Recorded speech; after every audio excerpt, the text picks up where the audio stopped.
million of them are out there, a million bacteria, and you kill all but 1,000 with your antibodies, but let's say 1,000 of them have mutated just a little bit where they're a little bit more resistant to that particular antibiotic. Those are the ones that survive to the next generation, right? They infect the next round of people. The ones that are more resistant survive the antibiotics. What are you doing? You're selectively over generations creating ones that are resistant to the antibiotics that you have. That's how superviruses and superbugs are born. And so as a result, these ideas of these, what we call resistant strains of disease, come up as a form of evolution. And we can see it very quickly because they happen in such quick succession. They make so many generations. We don't have to wait a million years to see them mutate and see the process going. So there it is, our scientific petri dish, as it were. So all this is based on reproductive success. Does that make sense with the Darwinism thing? Okay, there it is. Let's put that to the side for a second. Okay. What is then social Darwinism? What is this idea? Spencer said, he was the one, by the way, that came up with the phrase survival of the fittest. Survival of the fittest is not a phrase that Charles Darwin ever used. There is nothing in evolution that says survival of the fittest. We have associated it with that, but it's actually social Darwinism, not Darwinism, that uses that phrase. The idea of social Darwinism is that some people are more fit than others. According to this model, all of human interaction is just like all of other animals. That nature is all about competition. That's the theory of social Darwinism. And so too, they say, is all of human interaction. It's all about competition. And so those who are more successful deserve to be more successful because that's just nature's way. Now, how do we measure success? Not by reproductive success necessarily, but how do we measure success? Money, okay? So if you're rich, if you got away with getting rich, whatever you did, that's good. That's natural. And if you're poor, well, what then? You deserve it. Yeah, fuck you. Die off already. Because clearly you're not worth it. You're not as fit as those who are well-to-do. And so social Darwinism is going to say, and so all these phrases that we later hear, have you ever heard the phrase, it's a dog-eat-dog world, right? This idea that it's highly competitive, that those who are wealthy are successful, and they are there for a reason. It's natural. Should capitalism have created a group of very rich and lots of poor? Sure, that's just nature taking its course. That's natural. Some people have sarcastically later referred to social Darwinism not as survival of the fittest, but have referred to it as survival of the richest. Now, so does social Darwinism have anything to do with reproductive success or the science that's over here? No. It's using language of evolution and Darwinism to justify not a biological mechanism, but behavior, which has nothing to do with Darwinism specifically. And so as a result, it creates this idea of social Darwinism in and of itself. Who's going to like social Darwinism? Who's going to be a big proponent of it? The rich. The rich, okay, because it basically excuses any bad behavior that you do. And indeed, we're going to see this continuing. In fact, we'll still see threads of social Darwinism today. But social Darwinism can lead to something much worse than social Darwinism. Social Darwinism is not only non-scientific, but it would lead to a pseudoscience that was nonetheless believed to some to be a real science for a long time: eugenics. Because imagine this: if we already are saying that some people, some individuals, are more fit than others, what if we start saying that some nationalities are more fit than others? Some races of people are more fit than others.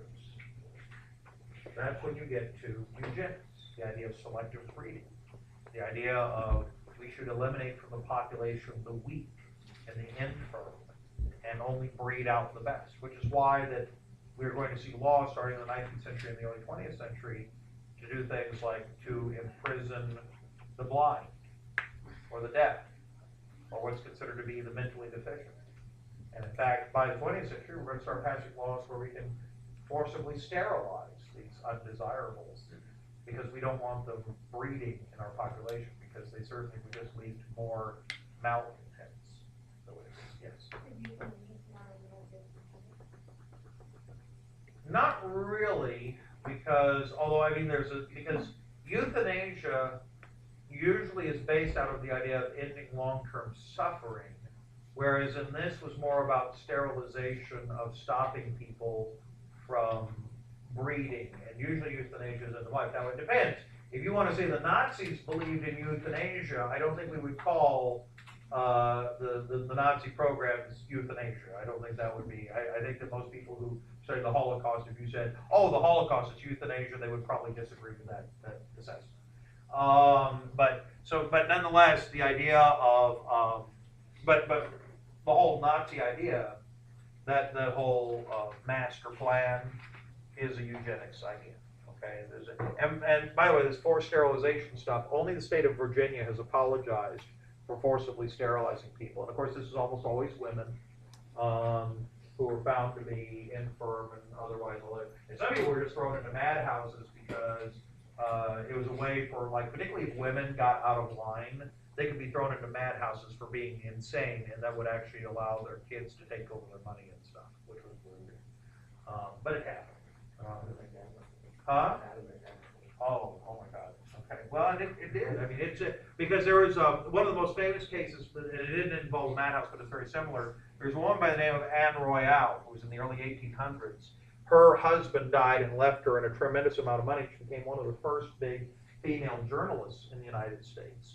She even published her own newspaper, but then her kids had her declared incompetent and actually took all of her money away because one of the sons wanted the money, and so because women had just begun to get property rights, this was real easy for the son to wrest the money away from her. She still continued to be a reporter. She's famous because Anne Royal was also cool because she's also the first woman to ever get an interview with the United States president. Now, mind you, she did so in kind of an evil way. The president in question was John Quincy Adams, and John Quincy Adams was a very modest kind of guy, not all that, but Adams, like, because of course there's no running water in the early 1800s and the White House and all this, many times presidents today, they would just go down to the Potomac River, they take off their clothes and go skinny dipping and wash up. Well, he had done so, and Anne Royale had followed him. And after he got in the water, she came out from the woods and sat down on his clothes. Nice. And said, "You have two choices, Mr. President. You may have an interview with me," because he denied it. He said no woman would be interviewed with him. That would be it. He said, "You may either have an interview with me, or I shall take your clothes. And then you will end up having to run back to the White House naked. And either way, I'm going to have a story about you tomorrow. You may choose. Which would you like?" And so he ended up giving her the interview.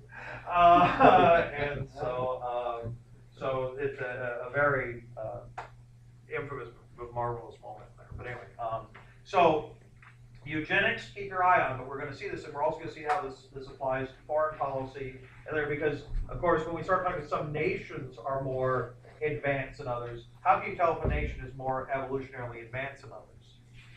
What would it have undergone that would prove that it's higher on the food chain? Industrialization. Okay. And conveniently, all the countries that had undergone industrialization, that was England and the United States and parts of Europe, so all those countries were nice and firmly, what kind of people? White. And so anybody who wasn't white could now be, that phrase, civilized and uncivilized, we're going to see that being used to describe as well. So when we get to the age of imperialism, we'll see these theories being utilized. Okay? Manifest destiny. Oh yeah, well, the new manifest destiny, the original manifest destiny, a little less so. Okay, does all this make sense so far? Oh, we're just starting to roll. Okay, here it is. Does this make sense? Okay, now, some people did not agree with this idea of social Darwinism, and one of them was one of our first sociologists, a fellow by the name of Frank Ward. And Ward, who wrote a book called Dynamic Sociology, not surprising for one of our first American sociologists, argued that the underpinnings of Spencerism were absolutely incorrect, because Spencerism made a big assumption. He said Spencerism assumed that the only thing that worked, that all of human interaction was based on competition. He said that's nice, but that's not really true, because there's something else that makes humans human.